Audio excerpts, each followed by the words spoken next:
Insomnia is difficulty in having restful sleep every night.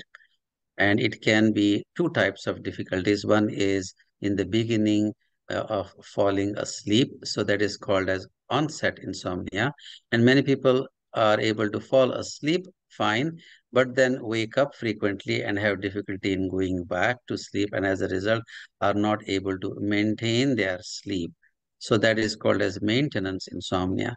So those are the two types of insomnia. In Ayurvedic Sanskrit language, it is called as anidra or also nidra nash. So those are what insomnia are described in Ayurvedic text. And Ayurveda has very effective treatment for both onset as well as the maintenance insomnia, that is anidra or nidra nash. Awesome. So can you give us a little bit of information, speaking in terms of doshas, as what's happening to the doshas in both types of insomnia? Yes. So insomnia or anidra is related to the process of falling asleep and staying asleep. So for falling asleep, vata has to be balanced. And when vata is out of balance, specifically when there is increase in vata, the mind stays very active or many times even hyperactive. In our nervous system, there are two branches, sympathetic nervous system and parasympathetic nervous system.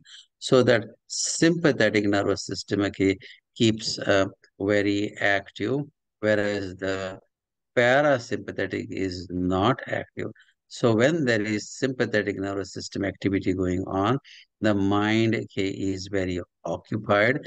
There are thoughts, there are worries, there is a feeling of uh, activity in the mind. And so as a result, the person is not able to fall asleep because of that aggravated vata. Second dosha that is involved in sleep is kapha. Kapha is the one that brings heaviness of body and mind. Kapha is the one that makes body and mind stable and ready for sleep or nidra. So when kapha is low, so the kapha can be low because of weight loss, or kapha can be low because of low nutrition. Kapha can also be low when there is too much of both physical and mental exhaustion. So in anidra or insomnia, there is either aggravated or increased vata. There can be low kapha or decreased kapha, or there can be a combination of both. We are a microcosm or a small universe existing in the bigger macrocosm, that is the universe that is surrounding us, which has and both our microcosm as well as the surrounding macrocosm have same five principles, which is solids or earth, or what is called as Prithvi in Sanskrit. Then second one is liquids or fluids, which is water, or what is called as Jala in Sanskrit. The third one is the energies or the various heat metabolisms that happen within our body or outside us, which is the fire or Agni in Sanskrit. And then the fourth one is the various movements or the various gases and airs that are within us and outside us. That is called as the air or Vayu. And the last one is the spaces that are around us or within us, and that is called as ether or Akash in Sanskrit. So we have these solids, liquids, energies, air, and space, both in the outside world as well as in our inside world, which is our body and mind. Now, those five elements within us, they combine to form three doshas, vata, pitta, kapha. So the air and the ether combine to represent in our body and mind as vata. The fire and the water combine to represent in our body as pitta. And then the earth and the water combine to get represented in our body as kapha. Now, Vata is the one that is responsible for all communications. So, the communication from our five senses to our mind. So, whether it is our sense of touch, that is skin, our sense of vision, eyes, our sense of smell, that is nose, our sense of taste, that is tongue, our sense of hearing, that is ears, all of these communicating sensory organs communicate with our nervous system. All of that is Vata's activity. Then the various movements that happen, whether it is the blinking movement of the eyes, or whether it is the movements of my jaws and lips and tongue, whether it is the pumping movement of my heart, the bellow-like movement of my lungs, the peristalsis in the intestines, the circulation of the blood, all of those movements are because of Vata. Same way, movements of muscles and joints and the various nerves communicating with them, all of that is Vata. So the whole nervous system is Vata. And when that Vata becomes overstimulated or aggravated or excess, the mind is not able to relax. And then it causes the anidra or insomnia. Causes are what first need to be found out, and then you have to do the solutions. So you, in the beginning, try to find out what is the vata pitta kapha mind body type or psychosomatic constitution, or in Sanskrit it is called as prakriti of that person who is suffering from insomnia. So once you determine their vata pitta kapha mind body type, you try to find out what is the cause of it. And the causes can come from diet, the causes can come from lifestyle, or the causes can come from various types of toxicities, okay, or contaminants, okay, in their body and mind. And it can be also in surroundings and relationships, okay, that they have. So everything affects your quality of sleep, whether it is falling asleep or staying asleep. So for that, you work on solutions in diet, solutions, okay, in lifestyle, solutions in removing the contributing causes, okay, in their environment, in their relationship. And then you also use a natural herbal remedies or herbal formulas that are known to calm down the aggravated vata, that are known to re-strengthen the depleted kapha, or that are known to neutralize the aggravated pitta.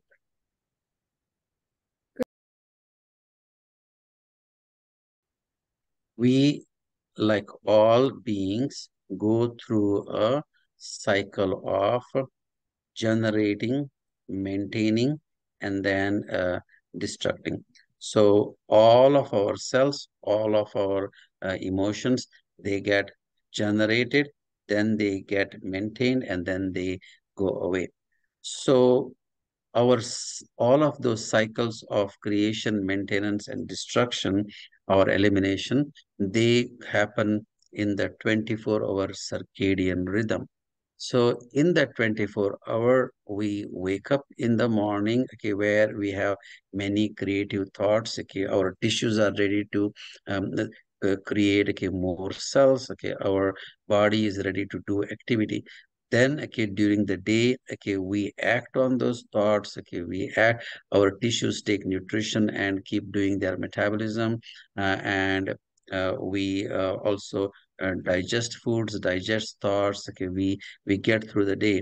And in the evening is the time, okay, when we have to then relax, okay, we have to be resting, we have to allow those cells, those tissues, those organs to recuperate so that they can again wake up next morning and go into the cycle of creativity, maintenance, and go back to that replenishing. So that cycle gets disturbed when there is insomnia. So usually people, depending on their age and depending on their Vata, Pitta, Kapha constitution, need anywhere between 6 to 9 hours of sleep. So normally we'll say somewhere between 7 to 8 hours is the best amount of sleep that people should get. But what happens in nidra or nidranash or insomnia, whether it is the onset insomnia or maintenance insomnia, people are getting lesser than 6 hours of sleep, and some people end up getting only 2 3 hours of sleep. Now if it happens one day or 2 day, the body is very adaptive and is able to still continue. But when that happens for a week or 3 weeks or a month, or happens for years, then you are not letting your cells, your tissues, your organs, your mind, your emotions rest or recuperate or get in that mode of ready for more activity. So then there is exhaustion. So there is kapha depletion starts happening. Then there is overstimulation of mind, because your nerves, your mind, okay, your whole nervous system, there is aggravation of vata. So when a person is not able to get somewhere between 6 to 9, again depends on their vata, pitta, kapha, what their requirement is. Also depends on their age, depends on their general health condition. So if they are not able to get that somewhere between 6 to 9 hours of sleep every night, then then all of these aggravated vata, decreased kapha, and imbalanced pitta starts, and many diseases start coming from them. So that can cause dementia, or either short-term or long-term memory loss. That can cause fatigue or exhaustion or lethargy. That can cause disturbed digestion, that can disturb your blood pressure or heart rate, that can disturb, okay, your attention, your memory, your mental functioning, your overall happiness, and your overall wellness of body and mind. So insomnia can have influence on your complete physical, mental, emotional, and social health. The dietary tips for insomnia. One of the dietary or diet-wise and nutrition-wise uh, hurdles for insomnia are caffeine, then sugar, is alcohol, and excess of spicy or excess of uh, drying fruits, and also very cold foods. So not having caffeinated drinks or caffeinated foods after 1 o'clock in the afternoon is a good practice, because for many people, specifically Vata predominant people, caffeine after 1 o'clock stays on in their system and then disturbs them by not avoiding to by not allowing their mind to rest and fall asleep. Same thing is with white sugar. So white sugar is an vata aggravating, a very stimulating food. So white sugar that goes in candies, cookies, pastries, desserts, Indian mithai, ice creams, boba teas, commercially prepared juices, all of that white sugar, specifically if consumed after 1 o'clock, continues to disturb. Again, overall, people should reduce caffeine and white sugar in their diet. And if you are suffering from insomnia, avoid them after 1 o'clock as much as possible. Alcohol. Small amounts of alcohol is known to calm down vata and help sleep.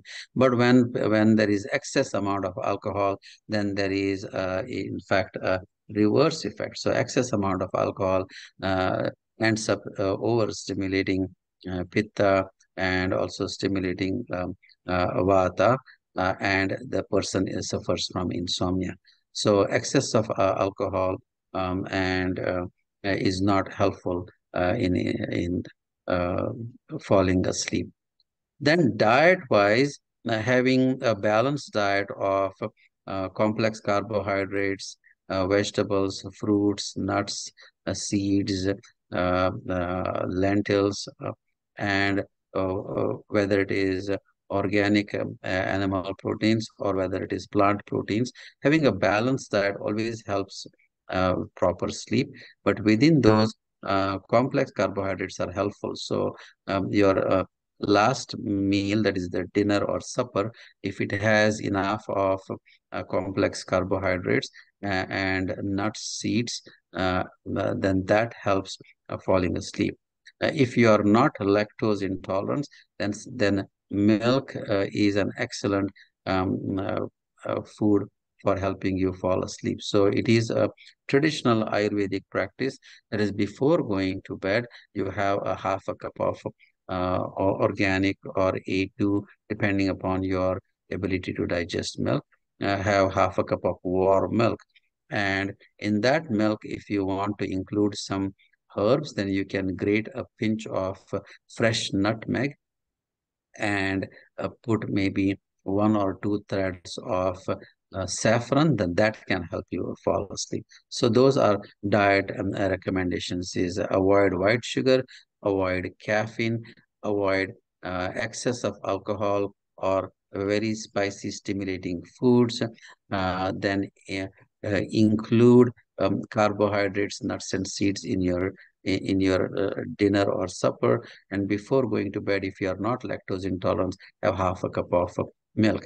Another important thing about diet is that you have to keep a gap of at least 2.5 to 3 hours between your dinner and your bedtime. So if you have your dinner too away from your sleep time, then you feel hungry, your pitta and vata are high, and you're not able to fall asleep.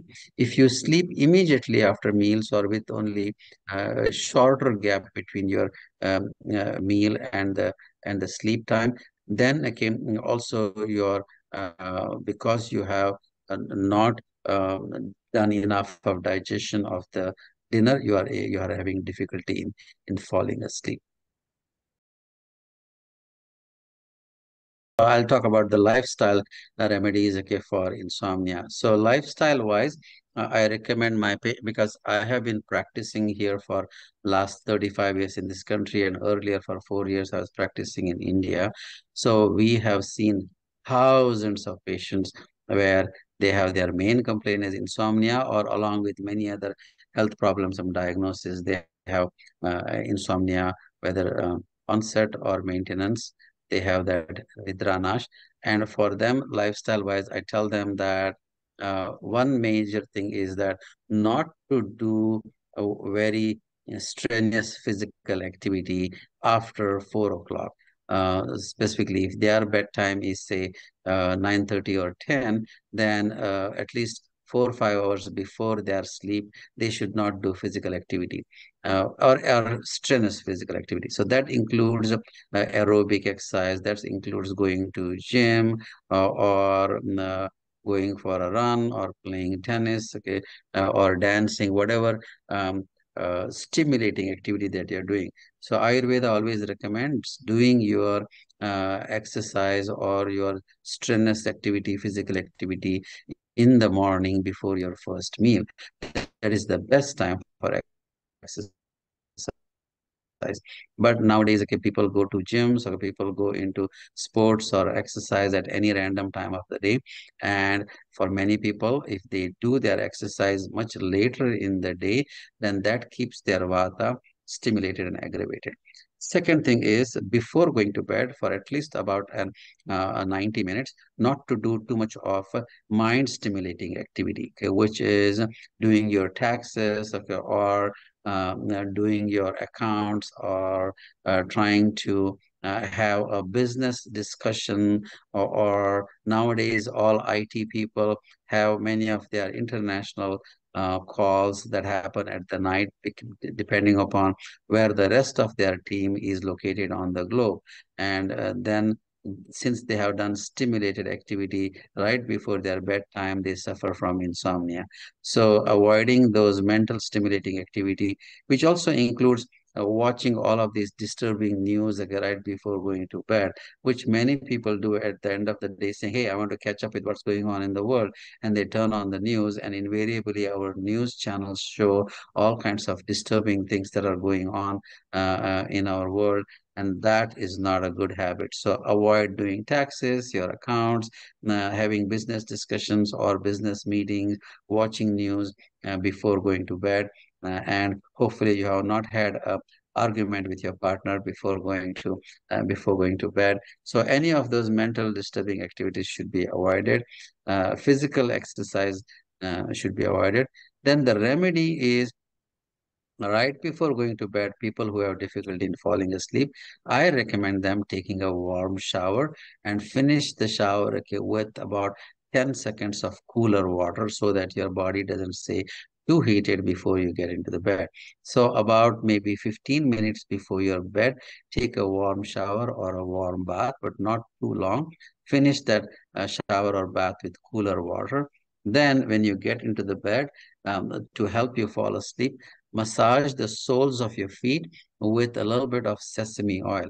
The soles of your feet has important nerves that when stimulated keep you awake, and when calmed, okay, help you in falling asleep.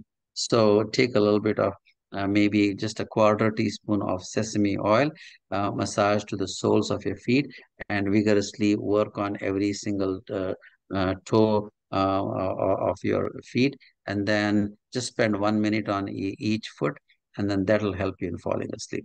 So those are a few lifestyle things I suggest. Of course, doing some relaxing pranayama and meditation, whether it is guided meditation or listening to soothing music, all of those are very helpful things to fall asleep lifestyle wise.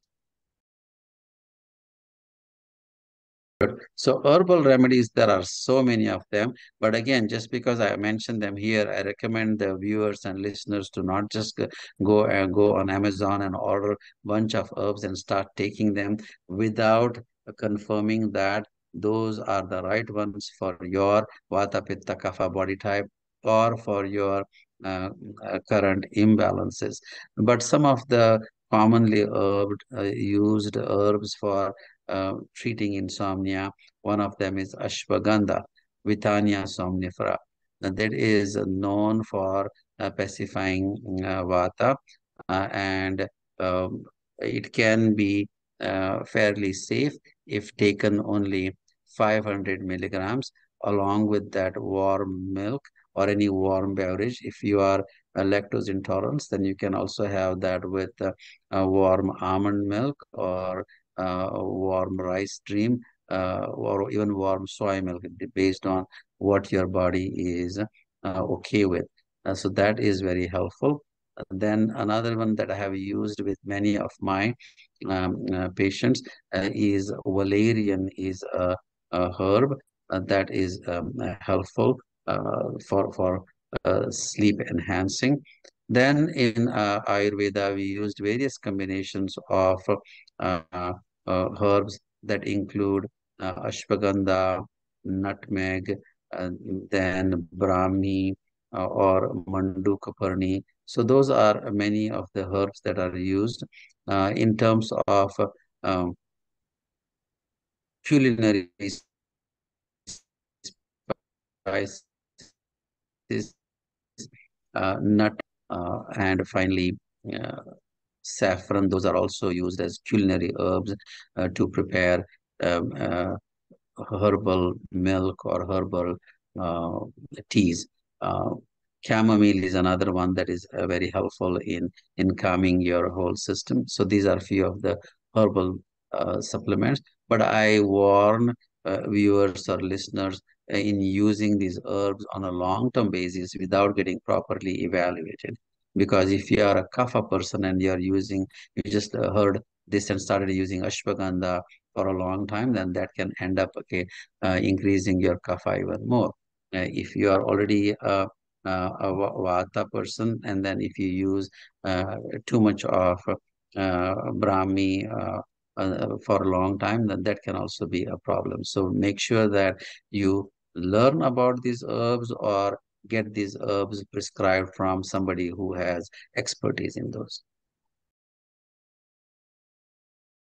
Insomnia is a very, very common health concern, and a big percentage of our population in this country and all over the world is suffering from it. And it can be completely cured and treated when properly approached on removing all of the factors, whether it is the dietary causes, the lifestyle causes, the social and environmental causes in your room that you sleep, and then also to removing any contaminants, okay, or toxins.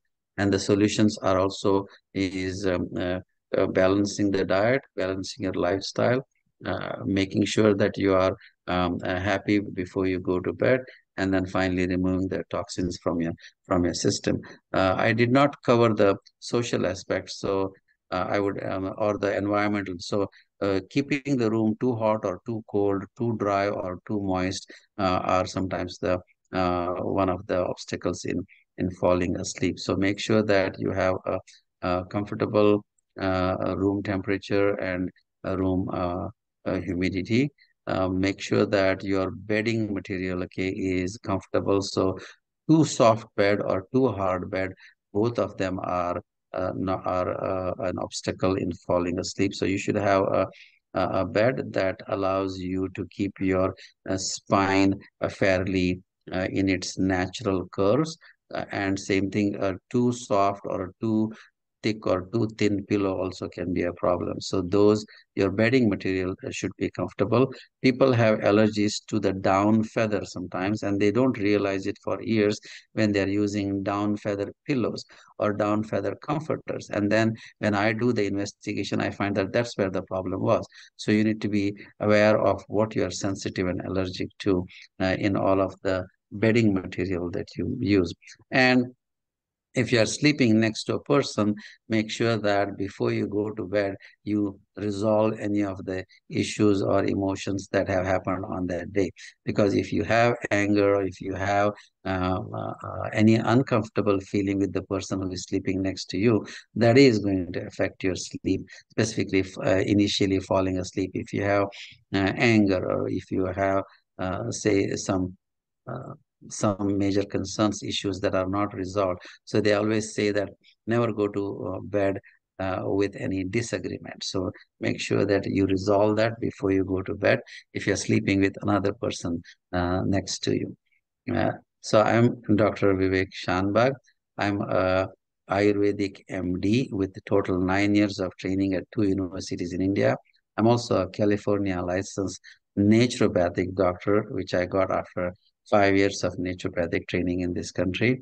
I've been practicing here in San Jose for the last 35 years. I'm a proud board member of National Consortium of Ayurvedic Medicine and Camp. We are doing a conference in Orlando on October 27, 28, 29. Would love to see you all there.